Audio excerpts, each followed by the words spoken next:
Good morning, grade 7. Welcome to your week 4 lesson.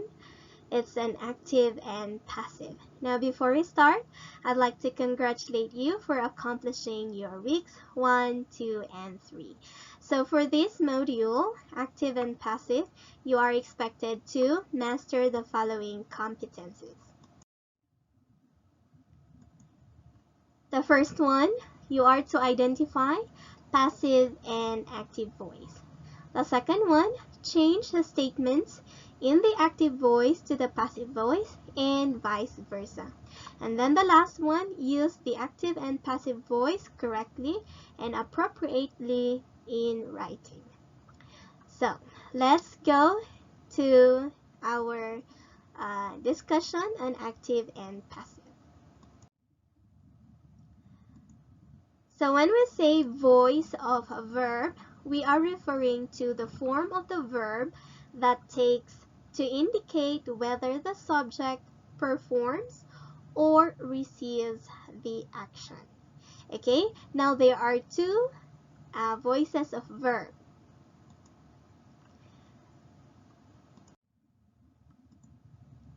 The first one, we have your active voice.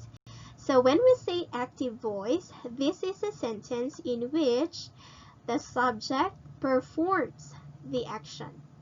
The subject is the doer of the action. So to further understand this one, let's try to take a look at the following sentences. The monkey eats the bananas. So in this sentence, let's try to identify first the parts of this sentence. So we have here the subject, which is the monkey. Our verb is eats, and then our object is the bananas. So in the active voice, it says there, the subject performs the action. So our subject here, the monkey, what did the monkey do? It eats the bananas. So our subject performed the action, which is eats.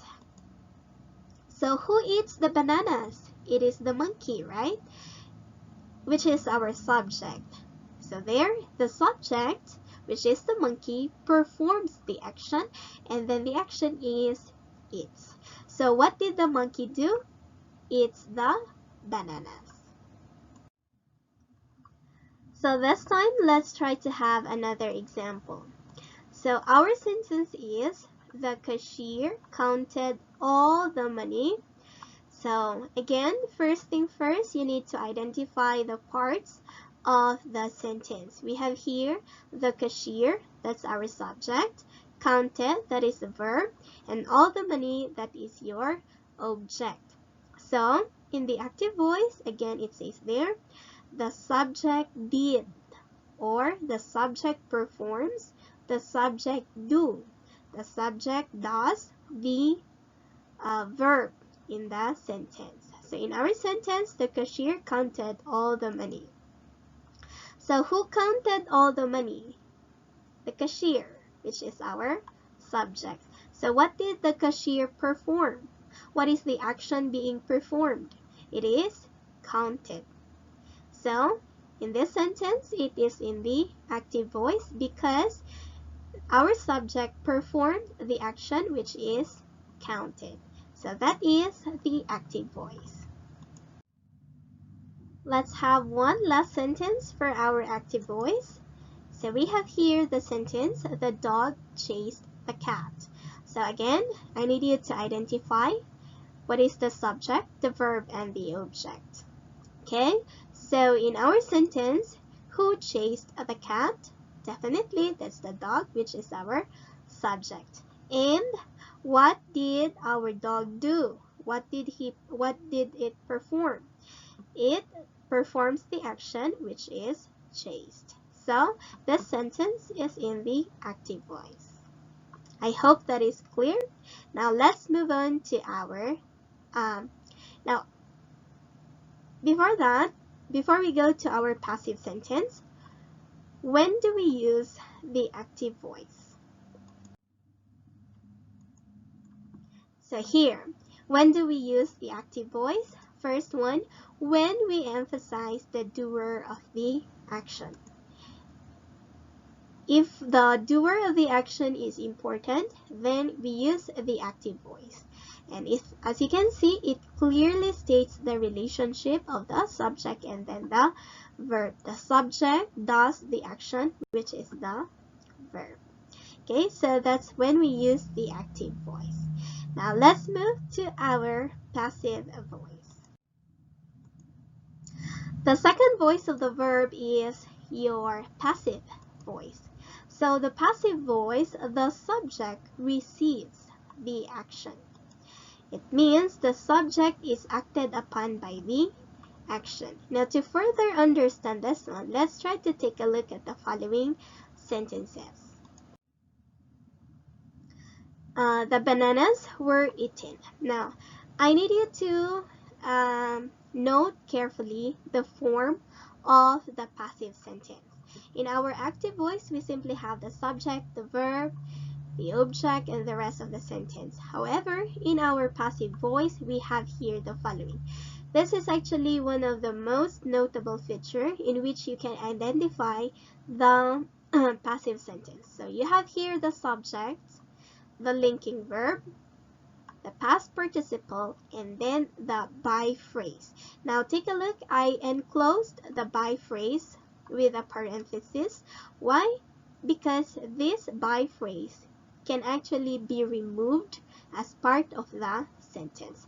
So notice again, we have here the subject, the linking verb. Linking verb normally are be verbs or verb auxiliary, and then the past participle. So what is the past participle of the verb in the active sentence? So let's see. The bananas here were linking verb and then your past participle, which is eaten. So in this sentence, the bananas is being acted upon by the verb or the action in the sentence. So what happened to the bananas? They were eaten.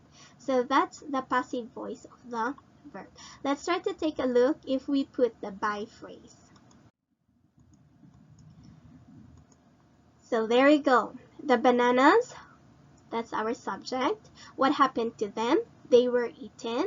That's the linking verb and then the past participle. By whom or who did the action? That's the by phrase, which is the monkey. So this is where you're going to put the by phrase. So whether we remove the by phrase or we put that, the sentence still complete. Okay, once again, please do not forget subject, linking verb, past participle, and then the by phrase. Okay, let's take a look at another example. So all the money was counted by the cashier. So we have here your subject, your linking verb, your past participle of the word count, and then the by phrase. With or without this one, it's still correct.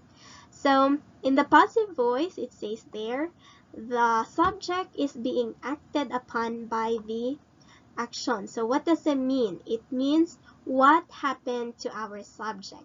What happened to the money? It was all counted. What happened to the bananas? They were all eaten. Okay? By whom? It is that's the one that you're going to place on the by phrase.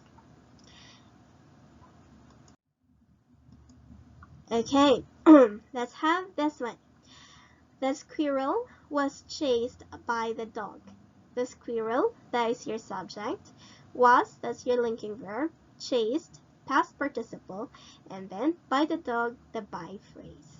Okay, now a while back we say that active voice, we use active voice when we want to emphasize the doer of the action. Now when do we use the passive voice of the verb?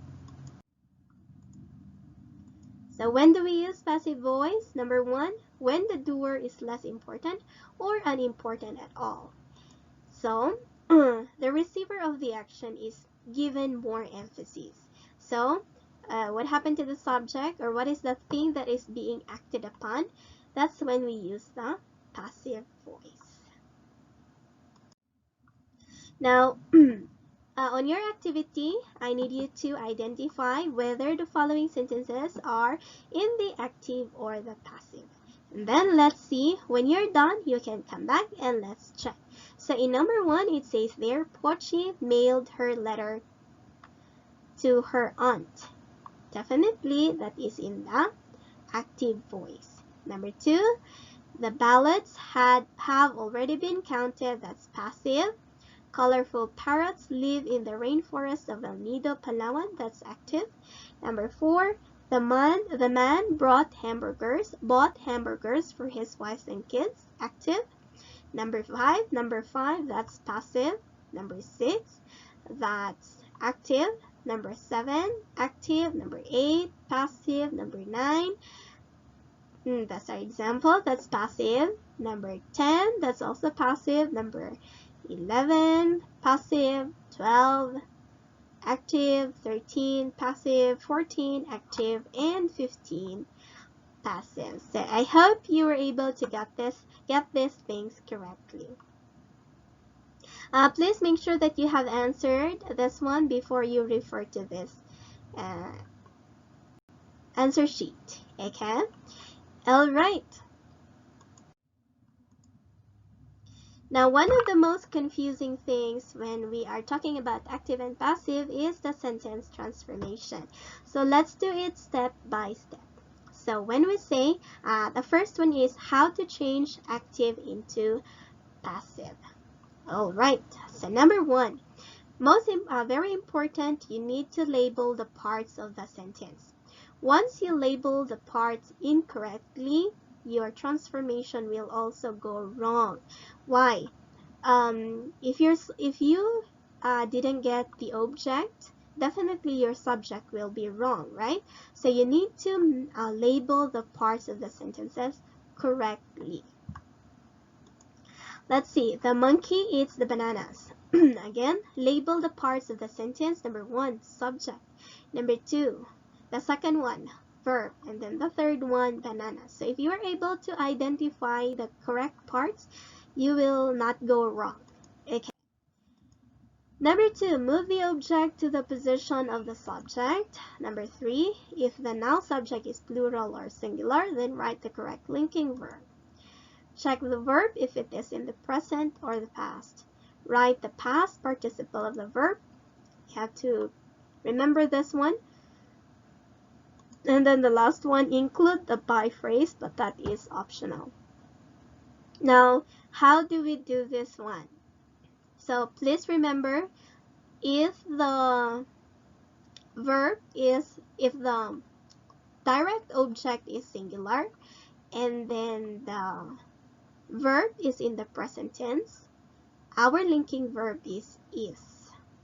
If our object is singular, our verb is in the past, our linking verb is was. If our object is plural and the verb is in the present tense, you have here are. If the object is plural and the verb is in the past, then definitely that will be were. Ma'am, how is that? Let's take a look at the following example. So this is our active sentence. The monkey eats the bananas. So this is label. This is the first step. Label the parts: subject, verb, object. And then the second one, it says there, place the object to the subject position. So you bring this down, the bananas, into the subject position. And then identify if the verb is in the present or the past. How do you know if it is in the present? Definitely there's an S, or if it's in its original form. If it is in the past, you can see there ed or d, or the verb changes its spelling.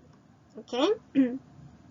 Now, if you already identified if it is present or past, I need you to take a look at the object. tell me if it is plural or singular. Now, how do you know again if it is plural? Plural if there's an S or if there's an ES, or it changes in spelling.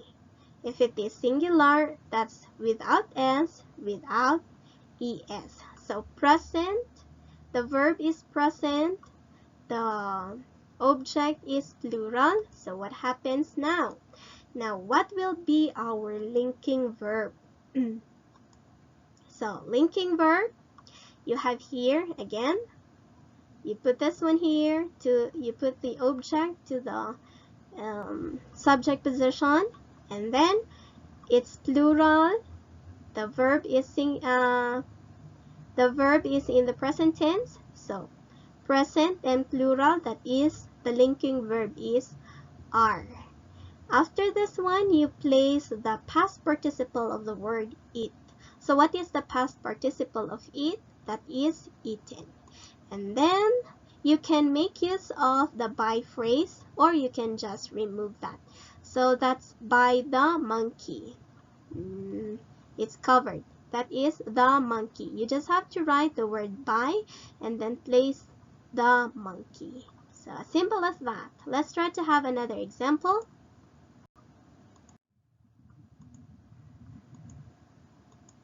Let's have the following sentence. The cashier counted all the money. So once again, I need you to label them. Subject, the cashier, counted, the verb, all the money, that's the object. So you put the object to the subject position. So all the money becomes the first part of the sentence, which is the subject. And then identify if the verb is in the past or the present. You can see there it has an ed, that is an indication of past verb. So that's a past, and all the money, that's singular. So singular. So if this one is past and singular, what will be our linking verb? That is was. So you have there all the money, place it there. This is in the past and this is singular. So the linking verb is was. And then you write the past participle of the verb, which is counted. And from there, you put the by phrase by the cashier. Cashier yung nasa likod dito. So by the cashier. So you can actually end it here. All the money was counted, period. End of the sentence. But just for this presentation, you can just put the by phrase there. Okay, let's have the last one.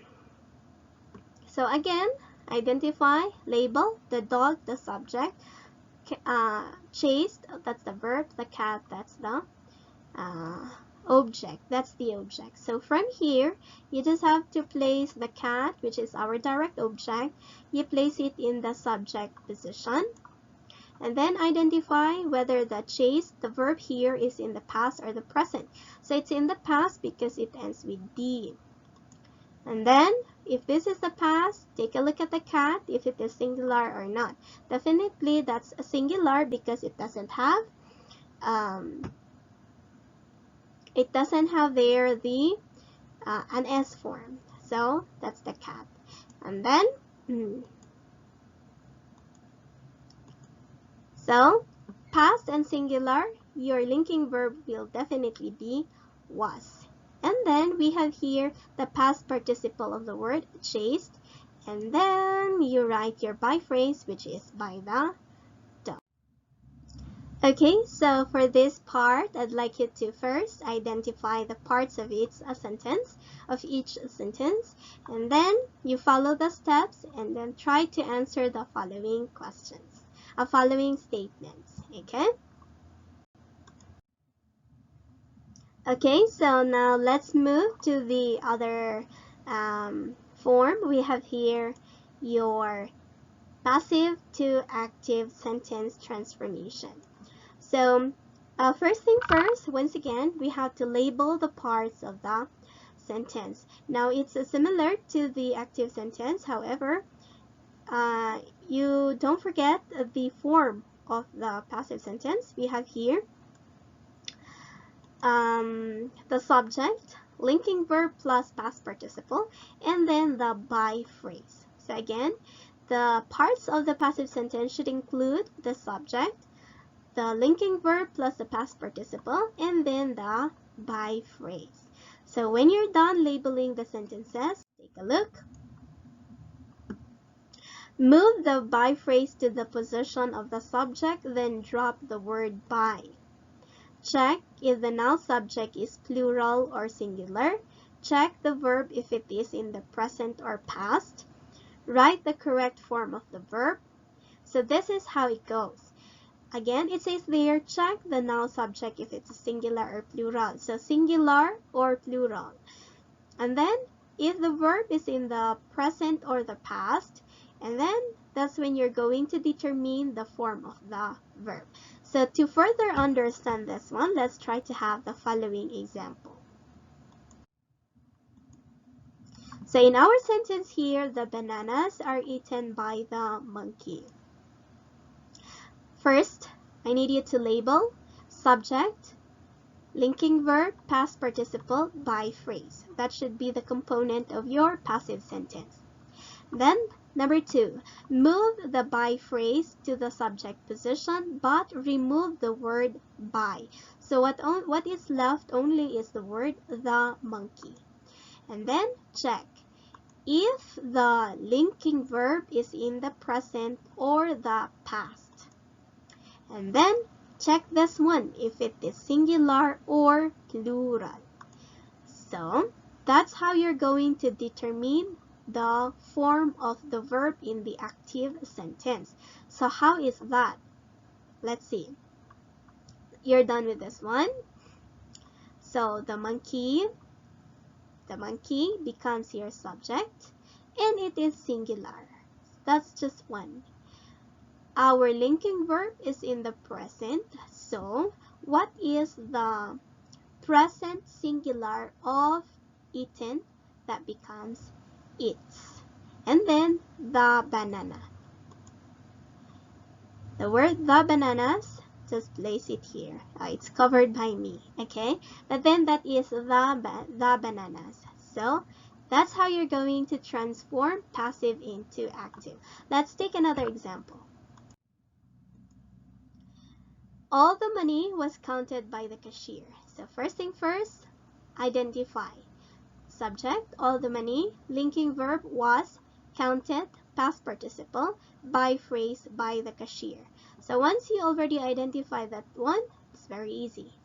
So by phrase, you remove the word by, and then you just bring down what's left, the cashier, into the subject position. And then take a look if the linking verb is in present or past. So what are the present linking verb? Present is and are. Past, was and were. Okay, so was, that's past, right? So the cashier, that's singular, yes? And then was, that's past. So what is the past singular of count? That is counted. And then you just have to bring the subject to the object position. Let's have one last sentence for this one. So again, you have to identify the parts. The cat, that's the subject. Was, that's the linking verb. Chase, that's the verb. Past participle, and then the by phrase. So remove the word by and bring what's left into the position of the subject. Identify if the linking verb is in the past or in the present. So, and then identify if the object is singular or plural. So there you go. The dog, that's just one, that's singular. Our linking verb is in the past. So our verb is, what is the singular past of chased? That's chased. And then you have to write there the cat. Bring down the cat to the object position. So here's an activity for you. Identify the parts and transform the passive voice into active voice. When you're done, refer it to your module and check if you have done it correctly.